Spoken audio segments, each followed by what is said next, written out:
Hey everybody,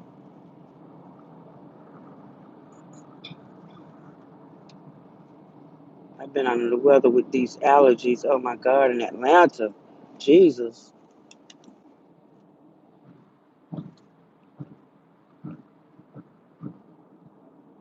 My allergies so bad.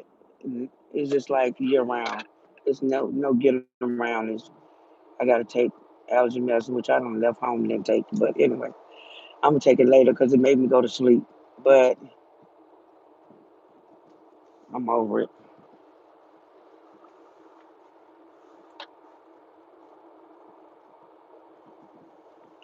Over it.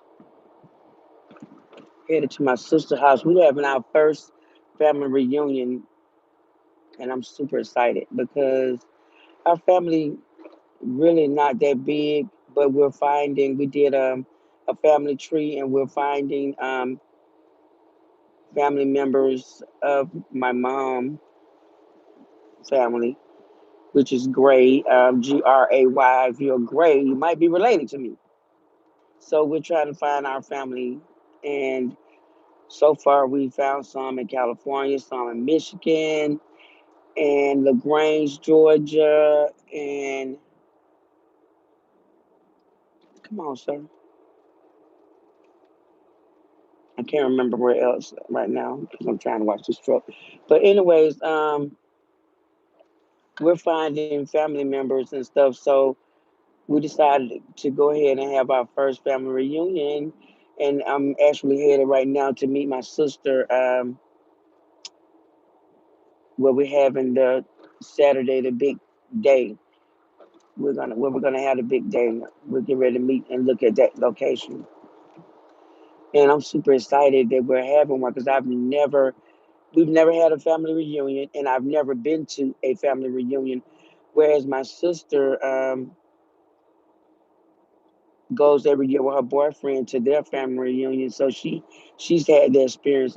I've never had the experience, and neither have my other sister. I don't think so. Yeah, I'm just do that and get back in the house out this weather because my allergies still got me coughing and stuff. So every year when the weather changes, I get a sinus infection. And so this time when I got the sinus infection and I went to the emergency room, I'm telling these people my head is clogged up, my ears are clogged up, they're itching, my throat itching. I'm draining, from my head to my throat, which makes me cough it up. And I have a sinus infection and all this. So they did a chest x-ray and all that. And the lady comes back and say, the doctor, whoever, but she said, well, from looking at your x-ray, you could have COVID. And so she wanted me to take the COVID test, right? I was reluctant to take it because I know I didn't have COVID. I'm just like, have sinus. What's wrong with you? But I was like, okay, like I don't want to take it. And so she was just like, well, what if you do have it and you feel it, you're out there spreading it around to people? And she was like, well, I'm gonna order it anyway. Just think about it. So she ordered it, and she came back in and she talked to me. And she was just like, I had it, and I couldn't even see my husband. I had to sleep on the other side of the house, and that whole thing. She gave me that whole thing, and so I was like, okay, you know. And so I had to talk myself into it, right? I said, okay, you had a catheter put in your pee pee hole. Now I know if you can do that, you can take this COVID test. I don't like the whole thought of them sticking it all the way back in my brain.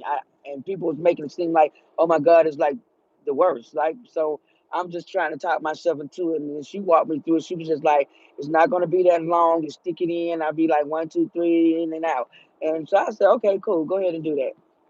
So when she did that, I went to the emergency room Saturday. So I had the test to come back for 2 to 3 days. So I had to quarantine. I couldn't go outside. I had to stay in my room because me and my son lived together. I had to stay in my room away from him and all this and that or whatever. So I was just talking to myself, just like, well, if I got it, She was like, you just go home when you quarantine. I think she said for 10 days or something like that. So you're not gonna give me no medicine. Like I just take the test for what?